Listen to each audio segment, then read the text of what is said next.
So mga idol, aminado si Coach Timcon na talagang napahanga ho siya sa pinakita ni Justin Brownlee sa huling naging laban ng Barangay Ginebra o sa Game 4 ng Ginebra at ng TNT Tropang Giga. Well, paano ba namang hindi hahanga si Coach Timcon?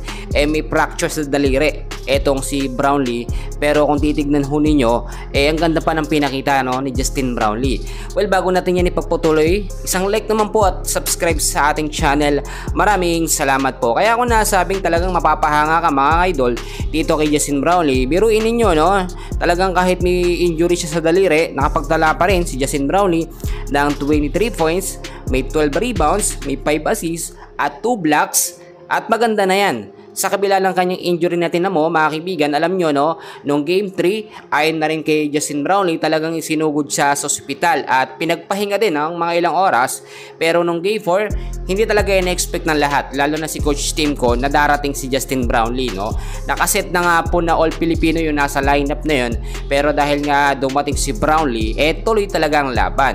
Ngayon mga kaibigan ko, yung sinasabi ng ilang updates na may import nga napapalit pansamantala, replacement kay Justin Brownlee in case na ito hindi makapaglaro dahil sa kanyang fracture sa daliri, hindi natuloy.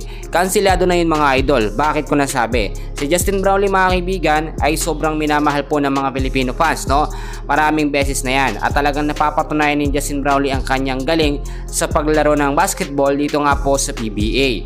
Ayon na rin sa ating mga nakuhang updates, hindi po ganoon kalala ang naging injury nitong si Justin Brownlee, at sa magiging mga susunod na game nga po ng Barangay Ginebra ay inaasahang makakapaglaro si JB. Sa standings mga kaibigan, mga idol, nasa top 2 o nasa pangalawang Barangay Ginebra, Northport pa rin ang nasa unahan. Pero inaasahan natin sa mga susunod na game, tataas sa top 1 ng standings ng Barangay Ginebra. Meron na mga kaibigan ang Barangay Ginebra as of now na 8 wins at 4 losses, and so far sana magtuloy-tuloy na yung consistency na pagkapanalo ng Barangay Ginebra. Yung next game nila kontra pa rin ho sa TNT Tropang Giga. Ngayon mga kaibigan ko, marami din nagsasabi na dapat daw palaruin naman ni Coach Timcon yung ibang mga player po ng Barangay Ginebra, yung mga star player tulad na lang ni Tenorio na hindi daw po ginagamit sa mga crucial at mga intense game. Dapat si Eli Tenorio ginagamit, mas sanay kasi siya, lalo na si Justin Brownlee may iniindang injury. Hindi rin naman kasi pwedeng sagarin si Brownlee mga kaibigan na gamitin, dahil kung titignan nyo, 23 points, ilang minuto lang nakapaglaro si JB dyan. Totally talaga si Justin Brownlee nagre-range yung puntos niya from 30 to 40 points, so pinakamataas so far nitong mga nakaraan.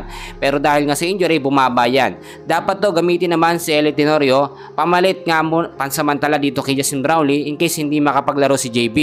Pero ang ginagawa ngayon ni Coach Timcon, ibang sistema. Alam natin na may magandang plano si Coach Timcon sa sistema kapag wala si JB, yung mga nire-replace niya o ipinapalit niya na player, alam natin na sa sistema pa rin yun ng triangle offense nito nga pong si Coach Timcon. So far, yan muna ang update ko sa inyo. Mamaya meron pa, and please huwag niyo kakalimutan muna na mag-like and subscribe sa ating channel. Maraming salamat po.